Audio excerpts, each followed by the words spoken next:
ഇതിപ്പോൾ എവിടെ നിന്ന് തുടങ്ങി ഏതായിട്ട് തുടങ്ങുന്ന ഒരു പിടിയില്ല. ഒന്നാമത് നല്ല കാട് കയറിയ വിശപ്പുണ്ട്. ഇതേ നമ്മുടെ വീടുകളിലൊക്കെ കണ്ടുവരുന്ന പുഴുക്ക്. പക്ഷേ വീട്ടിലിത് അവിടെ ഇരുന്ന് കഴിഞ്ഞാൽ നമ്മൾ ചെയ്യത്തില്ല. നമ്മളിത് ഹോട്ടലുകളിൽ പോയി പൈസ കൊടുത്ത് കഴിക്കും. പുഴുക്ക് മാത്രം ഒന്ന് കഴിച്ചു നോക്കാം. സാധാരണ ഈ പുഴുക്ക് കിട്ടുന്നത് പീസ് പീസാക്കിയായിട്ട് പുഴുങ്ങിയാണ് തരുന്നത്. പക്ഷേ ഇതങ്ങനെ വന്നത് നന്നായിട്ട് ഉടച്ചിട്ട് അതിനകത്ത് വൻപയർ ഇട്ടിട്ടുണ്ട്. അപ്പോൾ എന്താ പറയുക, ചില എരിശ്ശേരി വെച്ചിട്ട് അത് ഫ്രീസ് ചെയ്ത് തരുന്ന പോലെ ഒരു രക്ഷയില്ലാത്ത ടേസ്റ്റ്. അപ്പം പുഴുക്കിന് കൂട്ടെ മീനാണ്. തവിയൊക്കെ അവിടെ കിടക്കട്ടെ.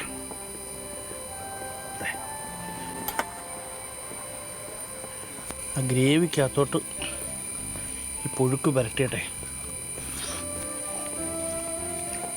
ഓ, പുളിയും മുളകും പിടിച്ച് കറി അങ്ങ് ഉഷാറായി. അതിലുപരി ഇവിടെ വന്നാൽ നമുക്ക് എല്ലാം ഇഷ്ടപ്പെടും. ഒന്നാമത് ഇവിടുത്തെ ആംബിയൻസ് ഇതേ കാണും. നല്ല മൂടൽ മഞ്ഞ് പോലെ കൃത്രിമ മഴ ഇങ്ങനെ പെയ്തുകൊണ്ടിരിക്കുകയാണ്.